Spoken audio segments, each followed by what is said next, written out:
Hey guys, Toby Mathis here, and I'm joined by Clint Coons, my partner at Anderson, and we're talking about the recession. First off, what is the impact of a recession going to be on real estate? What do you think? Well, I mean, if you go into a recession, it's going to drive prices down on real estate. Hopefully, that's what's going to happen. And that's just going to create opportunities for individuals to go out there and start acquiring more properties. As a real estate investor, whenever a recession comes up, I see that as an opportunity to jump in and take the opportunity to acquire great priced real estate. Yeah, we grabbed a few of the questions that have been posed to us from our clients, and we thought that we'd attack some of them. And one of the easiest one is, what are the chances of going into recession? And I could just say at this point, I think it's 100%. Probably already there, depending on how you define a recession, whether they change the definition. If it's two quarters of reduced GDP, I think we've already hit it. They said, hey, it could be three, whatever. How about the Fed is raising interest rates and they're going to cause it, period, because they bat 1,000 at causing recessions when they raise interest rates, unless they start lowering interest rates for some reason right away. I think it's inevitable that we're going to continue to experience financial pain, especially in real estate. So how has the increase of interest rates affected real estate?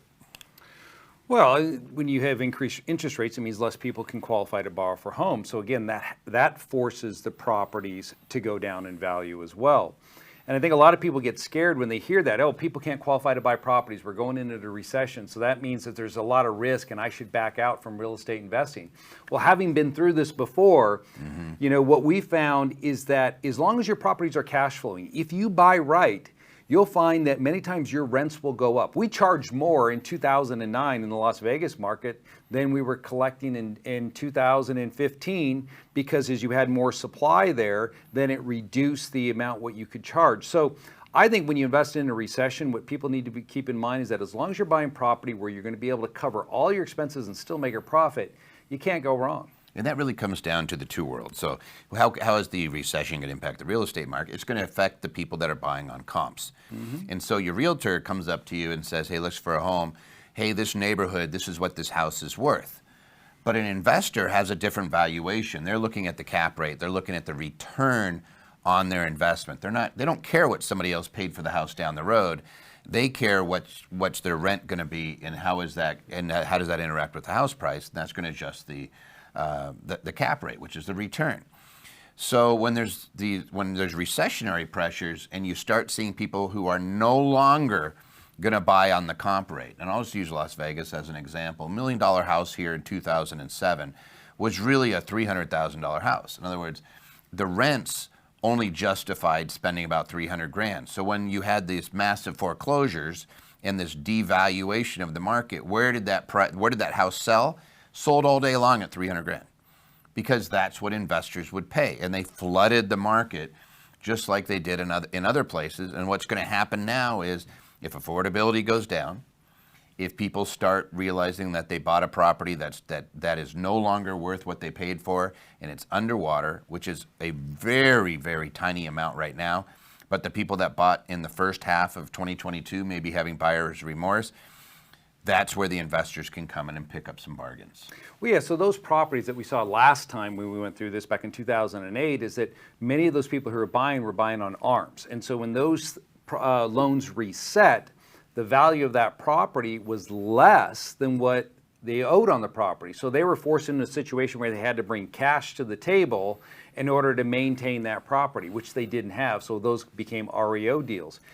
Here you see a lot of people that got into the fixed interest rate, so there's not as many ARMs out there. So those properties I would anticipate in the recession, you're going to see those come about when people lose jobs. If they lose jobs, they can no longer pay it. They're not going to be forced into a situation like we saw back in 2008, 9, 10. People were underwater in 2008. They're not underwater right now. Correct. In fact, it's very, very few. In other words, when I say underwater, it means that the loan is greater than the value of the house. That's just not the case. There's about average, depending on where you look, around $200,000 of equity per home in the United States because there's a huge run-up. Even if you see a decline, even if you see like a massive decline, 20%, I think we're going to be back where we were in 2020. Like, it's not erasing decades of growth. You're just seeing, hey, we popped up. I personally think it's because of the money supply. got increased and it devalued dollars and increased assets, and that's why inflation jumped up. When you put the M2 money supply and you relate it to the CPI, the Consumer Price Index, they're almost identical. So I think that we jammed up the price of these houses. The problem with raising interest rates is now nobody can afford to buy it at its current price. Investors will buy anything if there's a return on it. And so when the house price starts to drop, there's always that level. So here in Las Vegas in 2008, it was a knife fight to get a property under 150, 200,000. Like all through that stretch, that next 4 years, it was always a battle royale to get the properties that would cash flow. And yes, there were tons of great deals. But let me ask this, because somebody actually posed this question to us. What are some of the risks of investing right now in this market? Like, what would you tell people to avoid when you have a recession? It's always going to be run the numbers. Everything's about running the numbers. And if you see there's a property out there and you know that you're in a strong rental market, look at the market, determine whether or not it has all the necessary components that you're looking for, the metrics, to know that you can support that, the value of that property that you want to rent it out at. In fact, what I've done this before is that, let's say that you don't yet have it. Throw a property out there or just look to see what people are willing to spend to rent the property. Then invest. I don't see problems unless people get stupid and make bad buying decisions. Let's talk about that, because I see like there's 2 or 3 areas where I would say really avoid during a recession. Number one is flip at your own risk, because time is not your friend during a recession. Oh, you're right. Your house could absolutely go down in value. Number 2 is to stay away from the arms, what Clint just said. Get away from those adjustable rates, because we don't know what the Fed is going to do. They've promised that they're going to continue to increase interest rates throughout 2023.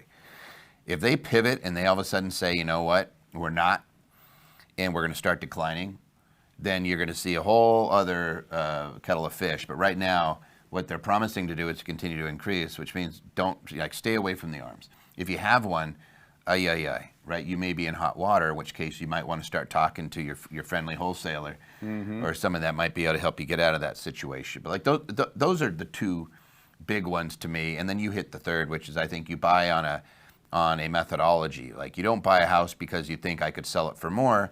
You buy a house because it cash flows. And that's the difference between assets and liabilities. Assets put money in your pocket, liabilities take it away. A piece of real estate could be either an asset or a liability. When you buy it as your personal home, it's a liability, pure and simple, unless you're house hacking. If you're buying it for an investment, you better make sure it sits in the asset column, because during a recession, those liabilities are not your friend. Yeah, and that's why, I see opportunities here, and where I would be looking if I was a real estate investor just starting out, or maybe even investing for a while, I would start looking at subject to deals, because as people start running into problems, if they get laid off and they can't afford that mortgage any longer, that's going to be opportunity to help out a distressed homeowner. Tax liens and deeds. States have been real aggressive at trying to bring in all this money, and they've been spending that money, so they've raised property taxes. Now, do they drop property taxes real quick? No, they don't. They're going to be reluctant to do that because they've got this appetite for spending. So that's going to put pressure on people who will quit paying their property taxes, and now there's opportunities for investors to jump in there. Raw land investing. This is something that I think is beneficial to people from the standpoint that it's expensive to build. So rather than go through the normal process, look at using manufactured homes, bringing those in. You're picking those up at $90 a square foot. So if you look out there, each type of economy that, or we call recession, or each phase of the economy that this country goes through, real estate works. You just have to change. As Toby mentioned, flipping real estate. This is not a time, I would say, to go out and flip real estate. I think it's more of a time to be a private money lender, to go out there. That's another opportunity, because interest rates are high. People are having a more difficult time to qualify. So if you're a hard money lender, you have cash sitting on the sidelines, and you believe in real estate, you want to possibly own that real estate if they default. Now start making some loans. Look at you make money off points. You could do shared appreciation mortgages with people, where if they think they're going to build and then flip the property, you can go in, you get a piece of that. Just be careful about the ratio of the fair market value of what that loan to value is. Oh yeah, ARV. Yeah, make sure you're take probably off 20% at least, like right now. Because so let's talk about this then. Good question was posed. How do you protect yourself in a real estate market collapse during a recession? Let's just say that they're right. Everybody out there who's freaking out, oh my God, I'm gonna lose money during the the market's gonna collapse. What if it does? What if it drops 20%? How do you protect yourself? Well, it's simple. What you got to be doing is putting together the right types of entities: limited liability companies, land trusts, statutory trusts, personal residence trusts. All the things that you and I talk about on our tax and asset protection live event are the things that people should be implementing. Because I remember in 2009 and 10, people were calling us up and they're saying, hey, I'm losing all my properties because I got into some bad loans, or this happened. I had my tenant now that's suing me because, of course, they manufactured the lawsuit because they don't have any money. They can't afford to pay rent. So what's one way to get out of paying rent? Say you got hurt on the property and get paid for it. So you need to protect yourself now rather than later against all these various threats that tend to come out of trying times like this. Would you agree? Yeah, I would agree with that. And I'd also say make sure that you're bifurcating off your personal assets from your business assets and your personal loans from your business loans. So for example, if I have a loan that's in an LLC where it's the asset is the only recourse, it's non-recourse to me, it's not going to come over and affect me, that is much better. So if I have a here's a crash and my property is worth nothing and I can't get a tenant for it, I give the property back and it doesn't take out the rest of my properties. And you're able to pick and choose. We saw this, especially with businesses, is make sure your personal credit and business credit is separated, because during 2008, 9, and 10, people would do this, hey, I'm not going to pay my mortgage so I can do a modification thing. And the banks would say, oh, you have to be delinquent a month or two so that you can go to our loss mitigation department. And then we will amend your loan, which was, most part, that was hooey. But what would happen is it would hurt their personal credit and their business credit. Like in one case, it was a gentleman who had a line of credit in his plumbing business, and you lose the line of credit in your plumbing business because you just went delinquent. You got to separate those things out so that your business credit is the business itself, not you. So that if you end up in a pickle on your personal property and do have to do a short sale, or do need to hand that, a deed in lieu of foreclosure, or work with somebody to get that property turned into like in some cases, you'd have an investor buy it and just rent it right back to you. But if you're in that situation, chances are you're in a short sale or something that involved financial distress, that it doesn't hurt your business. It might be too late for some of you guys. I'd be jumping on that and make sure that you separate it to make sure that you're not hurt. And then the last way is the most simple: buy with cash. Yep. Right. When you see interest rates going up, it only affects one party. Right, the party that's borrowing, right? Yeah. So don't be a borrower. And it's easy to say, but for Clint and I, there's properties out there that you can get for $90,000, $100,000, $110,000, $120,000 that cash flow. And you see people will still go out for the $400,000 and put $100,000 down. Yep. And it's like, just buy the $100,000 property right now. Don't mess around.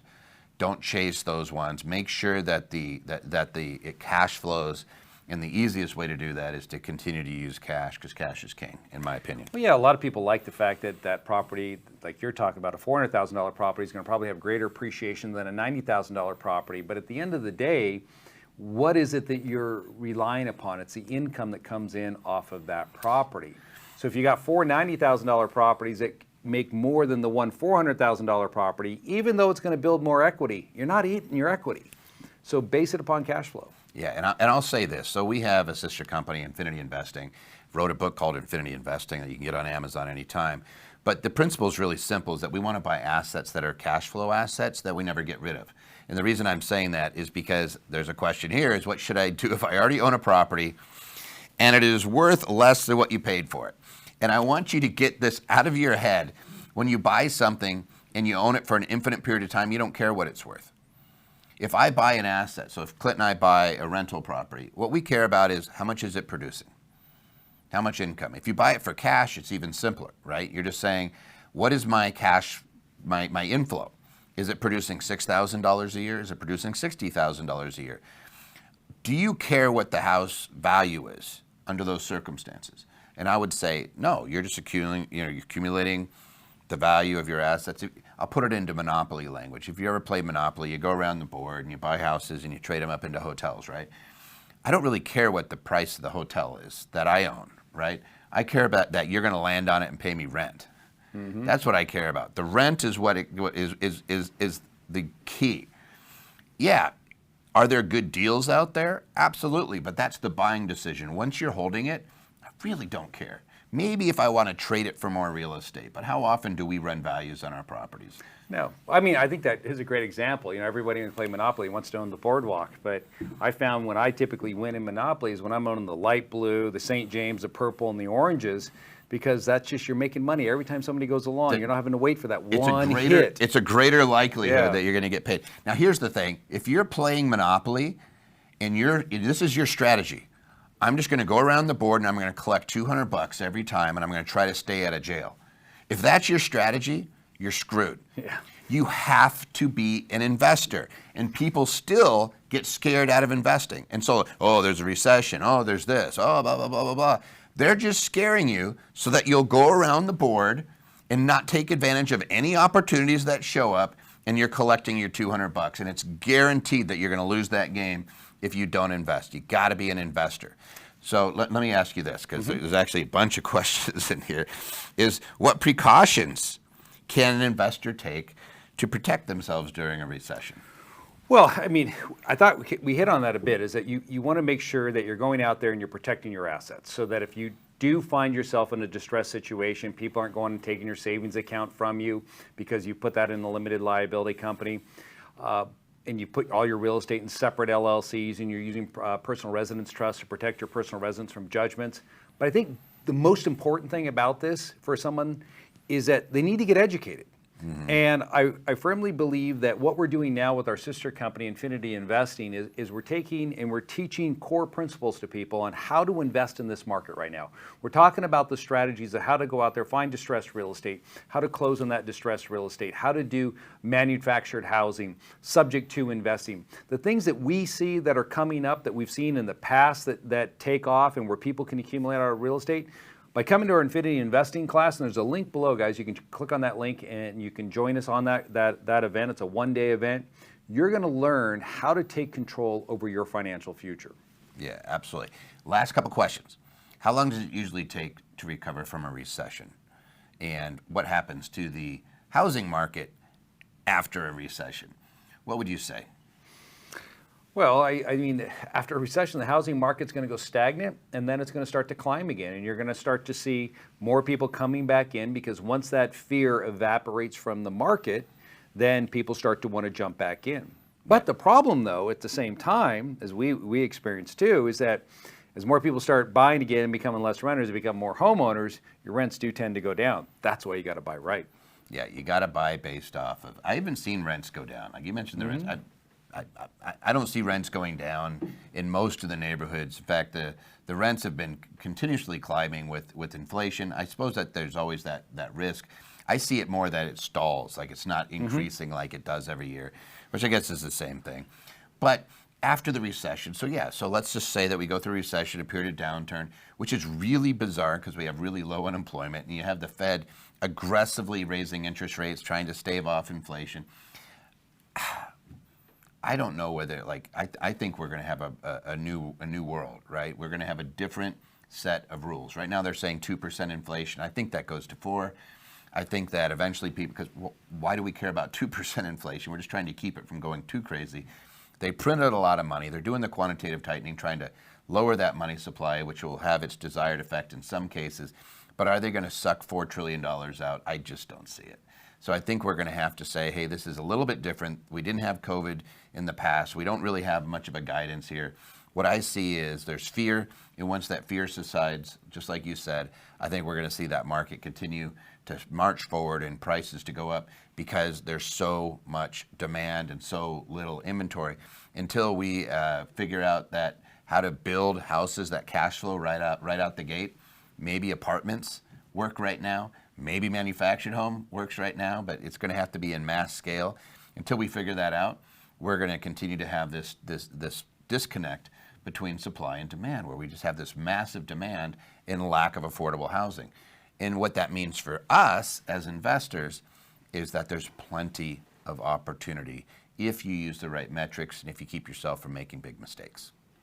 Yeah, like I said, if you want to join us for our Infinity Investing event, click on that link below. We'll be talking about where we're investing as well and the opportunities in more detail, where we see them, and how you can take advantage of that as well with your own investing.